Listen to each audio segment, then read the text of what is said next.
વ્રત કે ઉપવાસમાં તમે પણ રોજે રોજ ફરાળી ખીચડી કે સૂકી ભાજી બનાવતા હોય તો આ છે તેનો બેસ્ટ ઓપ્શન.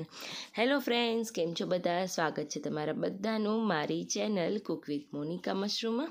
તો આજે હું તમારી સાથે શેર કરી રહી છું ઝટપટથી બની જતા ફરાળી ઢોકળા.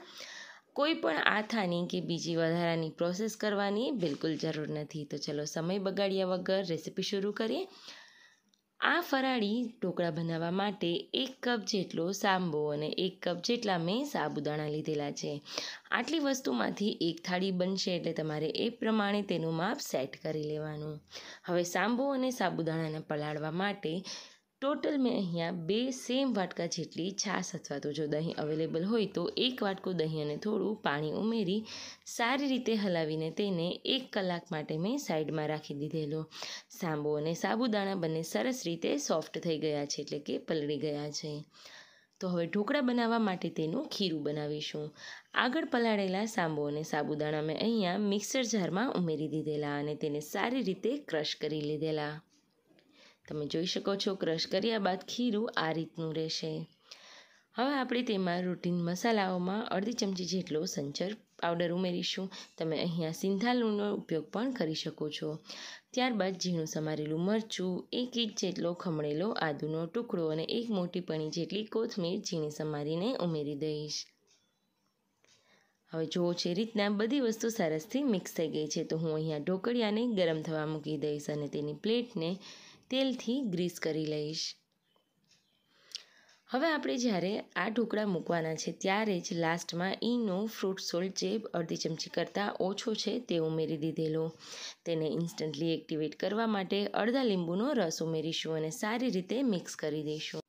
ગ્રીસ કરેલી પ્લેટમાં આખું ખીરું પાથરી લઈશું, કારણ કે આપણે અત્યારે 1 થાળી થાય તેટલું જ ખીરું બનાવેલું છે.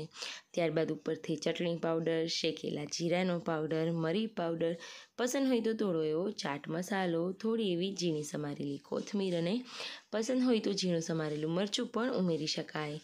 હવે આપણે પ્લેટને તવા મૂકી દઈએ. અહીંયા ફાસ્ટ ફ્લેમ પર 7 મિનિટ જેવું આ ઢોકળાને કૂક થતાં સમય લાગશે. હવે કૂક સરસ રીતના થઈ ગયેલા છે, તો આવી રીતના ચપ્પુથી મેં ચેક કરી લીધેલું. હવે તમને એઝ ઇટ ઇઝ પસંદ હોય તો કાચા તેલ સાથે પણ ખાઈ શકાય.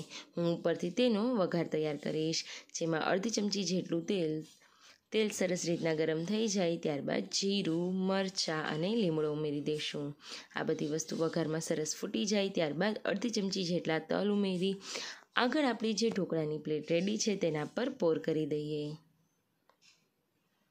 ટ્રસ્ટ મી ફ્રેન્ડ્સ, જ્યારે તમે વેઇટ લોસ કરતા હશો ત્યારે પણ આ ઢોકળા ફરાળમાં તો ખૂબ જ ઉપયોગમાં આવશે. તો હવે 4 થી 5 મિનિટ બાદ ઢોકળા થોડા એવા ઠંડા થાય ત્યારબાદ આપણે તેને કટ કરી લઈશું અને ગરમા ગરમ જ સર્વ કરીશું. આ ઢોકળા સાથે જે કોથમીર મરચાંની ગ્રીન ચટણી હોય તે ખૂબ જ સરસ લાગે છે, તો તેવી રીતના પણ તમે તેને સર્વ કરી શકો છો. આ શ્રાવણ માસ દરમિયાન તમે બીજી કઈ ફરાળી વાનગીઓ જોવા માંગો છો તે પણ મને કમેન્ટ કરીને જરૂરથી જણાવજો. તો જેને એકદમ પોચા રૂ જેવા અને ચટાકેદાર એવા ઢોકળા આપણા તૈયાર. Thank you.